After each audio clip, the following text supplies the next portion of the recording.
The first question I like to address comes from a nail professional in the United Kingdom. She asks this: Doug, how can I tell if my acetone is pure? The label on the acetone that I use to clean the nail plate before applying nail polish and UV gels says it's 100%. But what if the acetone is not pure? Can that cause lifting? Just because the label says 100% acetone doesn't mean that it really is. Likely, they're rounding up to make the claim of 100%. Salon-grade acetone is generally between 97 to 99% acetone. The rest is mostly water and low amounts of other harmless impurities. Of course, if you're buying a lower grade of acetone, you might not be getting what you think. Lower grades of acetone that are bought in paint or building supply stores are cheaper. That's true. But they're designed for different uses that don't require them to be free from low levels of oily contaminants.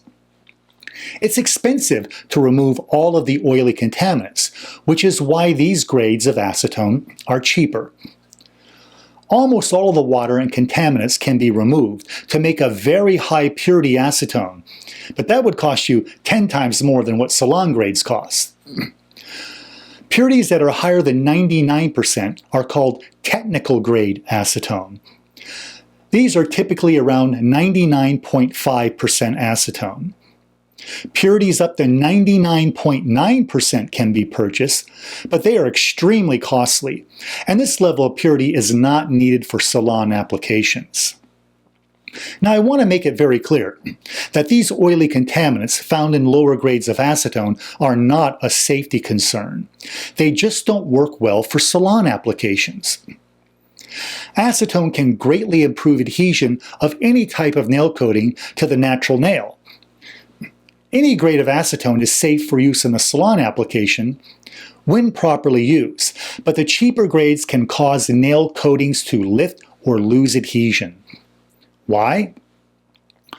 When the acetone evaporates, these oily residues are left behind and can contaminate the surface of a nail plate with a thin, oily film that will block adhesion to the natural nail.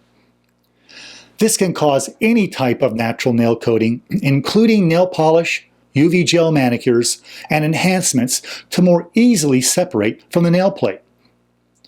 Acetone used to clean the nail plate should not contain significant amounts of these oily substances.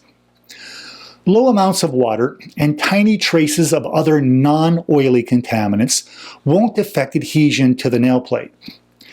That's why acetone doesn't have to be 100% pure in order to be effective for salon use. However, sometimes skin conditioning agents are intentionally added to acetone to help prevent temporary drying of the skin. These additives are useful for that purpose, but may leave adhesion-blocking residues on the nail plate that can increase lifting or cause nail polish to peel more easily.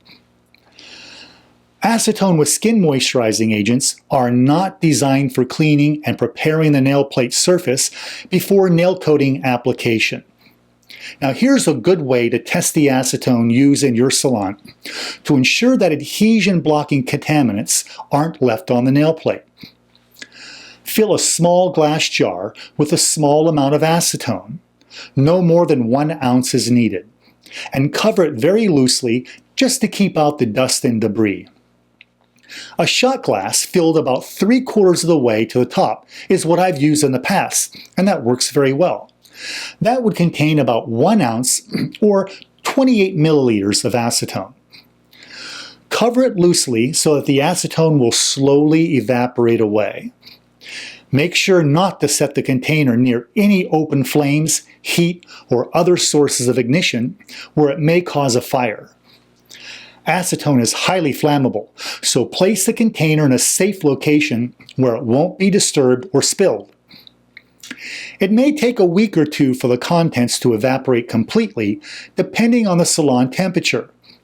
In colder salons, evaporation takes longer. Once the acetone evaporates, check the inside of the glass container by wiping it with your bare finger to see if any oily residues have been deposited on the walls. Now, if you do feel an oily residue, you can be certain these residues will be left behind on the nail plate after cleaning it. Acetone used to clean the nail plate should not contain any amounts of oily residues. Its function is to leave the nail plate clean and dry.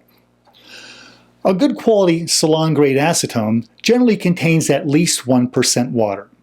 Even up to 5% water is really not an issue, since this low amount will evaporate away from the nail plate as the acetone dries the surface. When properly used, acetone will not leave an oily residue, but instead will remove surface oils and leave the nail plate surface drier for up to 30 minutes. Acetone cannot dehydrate the entire nail, since all the moisture cannot be removed from the nail plate, as I've discussed in other episodes. Moisture removal is only temporary and mostly occurs within the upper 5% of the nail plate's thickness.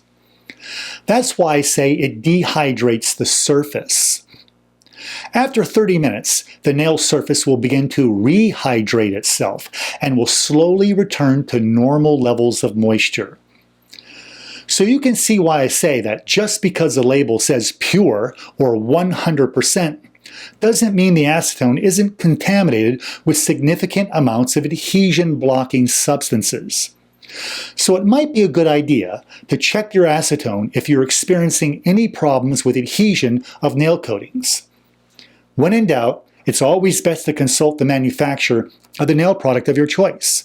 They may recommend you use a special cleansing agent to remove natural nail oils and improve adhesion.